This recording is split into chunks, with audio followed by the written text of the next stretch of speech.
Hello and welcome to Brainy Gardener. In this video, I'm going to show you the most popular types of aloe that are great for keeping indoors. Aloe is a versatile plant and has a ton of benefits. So whether you're just starting with plants or you're an experienced green thumb, I think you'll find this video helpful. Aloe plants are some of the most widely recognized houseplants in the plant kingdom. And it's mostly thanks to the invaluable help one species, Aloe vera, has provided humans over the centuries. Its use in home remedies throughout history has been invaluable to the medicine industry and has cemented aloe's place as one of the most widely cultivated houseplants known to man. In this video, we'll introduce you to the wonderful world of different types of aloe plants and provide all the information you need. So let us get started. Aloe vera, Aloe barbadensis Miller.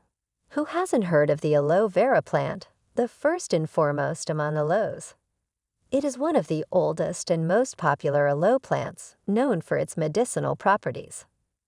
The gel-like substance inside the leaves has been used for centuries as a treatment for burns, wounds, and other skin irritations.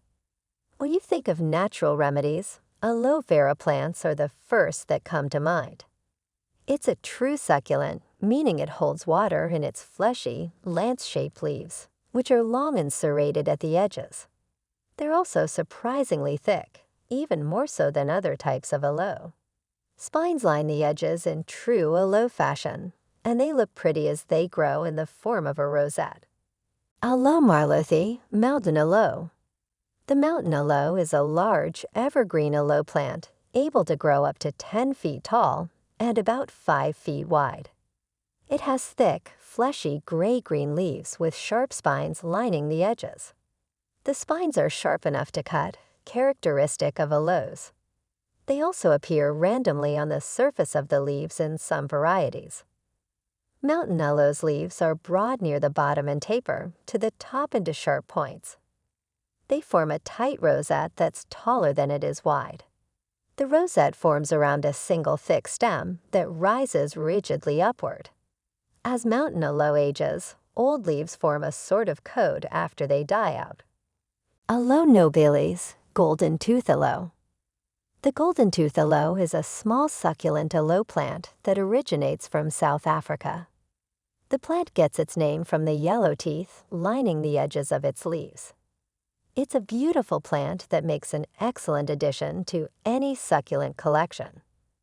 The golden tooth aloe forms decorative rosettes that can get 12 inches wide at their largest.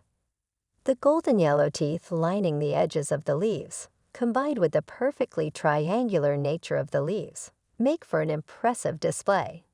And if that wasn't enough, in direct sunlight, the lime green leaves blush a gorgeous orange color.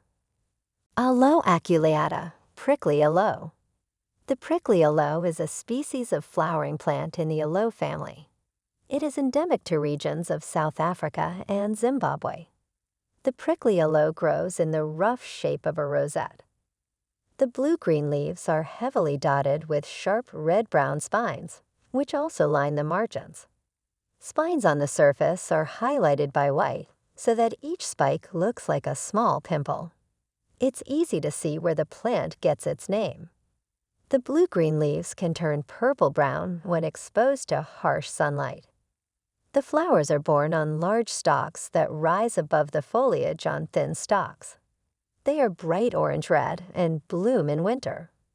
Aloe arborescens, Candelabra aloe.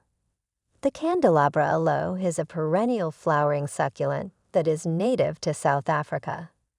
This plant is called the Candelabra aloe because of the way its branches grow in candelabra-like clusters. This plant is a surprisingly large succulent that can get as tall as a tree in the right conditions. Arborescens means tree-like. It grows by a thick, woody stem that branches when it reaches a specific height. The overall effect is exactly like that of a candelabra. The rosettes of blue-green leaves are present on the tips of the branches. The leaves are blue-green and bordered with short spines. Aloe juvenna, tiger tooth aloe. The tiger-tooth aloe is a small succulent that originates from Kenya. It's a fast-growing plant that forms clumps of rosettes. They have bright green leaves with white spots and teeth along the margins. It has leaves that are arranged in a peculiar pattern, alternating on a thick, fleshy, white stem, so the overall effect looks perfectly symmetrical. Multiple of these stems can rise from the same pot to add interest. This aloe is small enough to fit in a small pot indoors. When stressed under direct sunlight, the toothed leaves of the tiger-tooth aloe turn reddish-brown. When it blooms, it produces orange-pink flowers on tall stalks. Aloe ferox, bitter aloe/cape aloe. The Aloe ferox is a species of flowering succulents that is native to South Africa. It is one of the most popular types of aloe due to its large size and showy flowers. However, what earned this aloe the name bitter aloe is the use of its gel-like sap in cosmetics and herbal remedies. The leaves of this aloe are thick and fleshy, blue-green in color. The leaves are lances-shaped and curve inwards as they form a rosette surrounding the central stem, similar to aloe marlothii. They grow up to 3 feet long and 2 feet wide.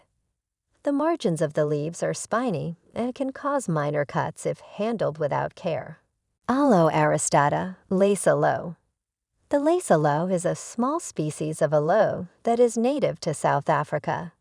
It is a small evergreen perennial that grows about 8 inches tall and wide.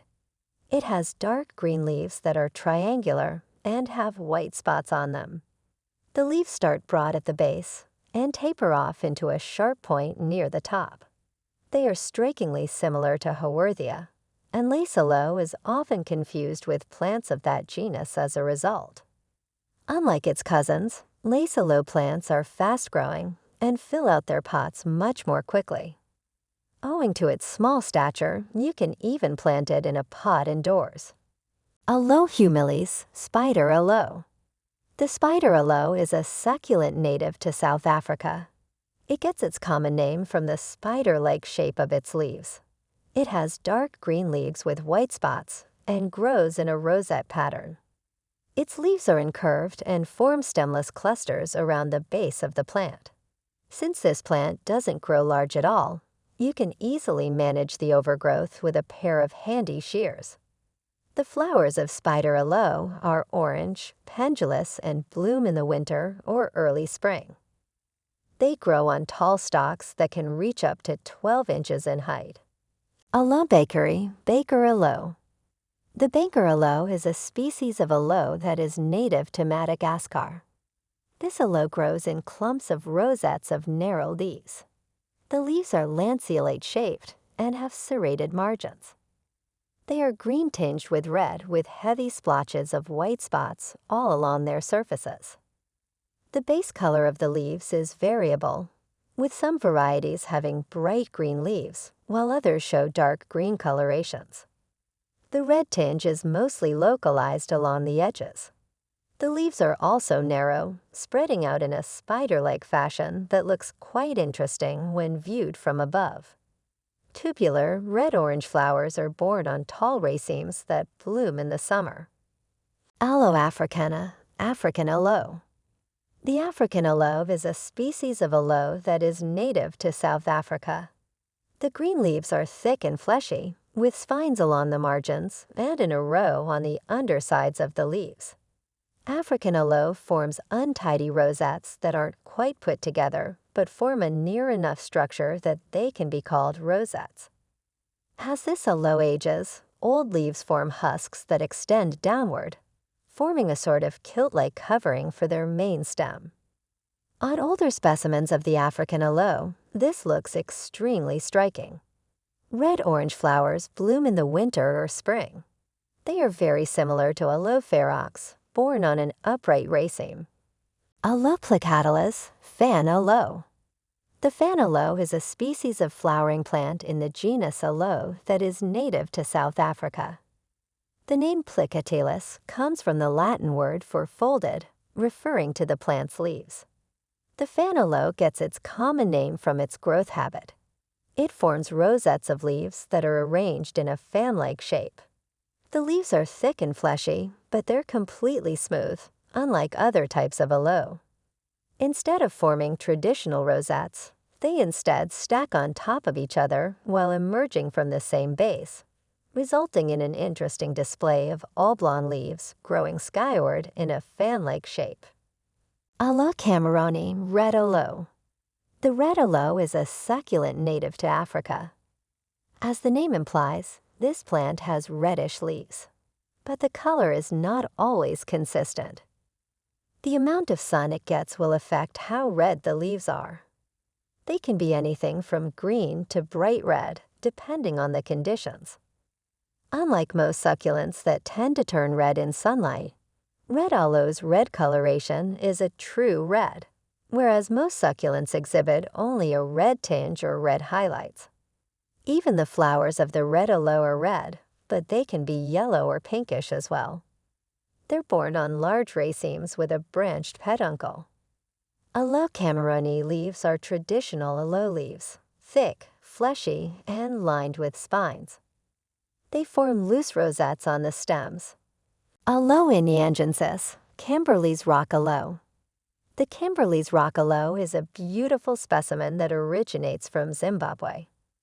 It grows in rocky outcrops and gets its name from the Inyangensis mountain range in Zimbabwe. This unique aloe has narrow, fleshy leaves that are arranged in a rosette shape. The rosettes are untidy and look nothing like a regular aloe because of their narrow leaves. However, what sets apart Aloe inyangensis are the flowers. While they aren't as gorgeous as Aloe ferox's red-orange flowers, they remain on the plant year-round. So if you wanted something a little bit long-lasting, Kimberley's rock aloe is a definite choice. Aloe polyphylla, spiral aloe. The spiral aloe is a member of the succulent family that's native to Lesotho, a country in southern Africa. It's also commonly known as the spiral aloe or the many-leaved aloe. It is called spiral aloe because of its distinctive shape. The leaves grow in a perfect spiral pattern that can range from 5 to 8 spirals. This unique spiral arrangement is unique to these particular types of aloe plants. The number of leaves lining each spiral in the spiral aloe plant is roughly between 12 and 24, but variations with more or fewer leaves are common. Gray-green leaves are bordered with white and green spines and a sharp brown spine right at the tip. Aloe brevifolia, shortleaf aloe. The shortleaf aloe is a small succulent that originates from South Africa. It is counted among the shortest types of aloe and is highly regarded as an ornamental houseplant in cultivation. As its name suggests, it has very short leaves that are arranged in a rosette pattern. The dark green leaves are incredibly thick, with prominent teeth along their edges and on the undersides. Shortleaf aloe leaves turn a gorgeous shade of red when supplied with ample sunlight. The blushing red leaves are a treat to behold. Orange-red flowers appear in the spring. Aloe maculata, soap aloe. The soap aloe is a small aloe that's endemic to South Africa. As its name would suggest, soap aloe is the key ingredient in making soap in some parts of the world. Soap aloe has thick, fleshy leaves that grow in a rosette shape. They have dark green leaves with white spots and streaks arranged in a random pattern. These white markings give Aloe maculata a distinct appearance and make it stand out from other types of aloe plants. The soap aloe flowers appear in the summer, and they're borne on tall, branching inflorescences. The flowers are tubular and can be orange, yellow, or red. Aloe dorotheae, sunset aloe. The sunset aloe is a small aloe that's endemic to Tanzania. It's a slow-growing succulent that's prized for its beautiful coloration. The leaves of this aloe are thick and fleshy with sharply serrated margins. They grow in a rosette shape, and their color ranges from green to red, depending on the amount of sunlight it receives. If grown in full sun, the leaves take on a deep red hue. Because of the way the leaves reflect the amount of sun they have received, this aloe is referred to as the sunset aloe. In the wild, sunset aloe blooms in late winter or early spring. The flowers are tubular and greenish-yellow in color,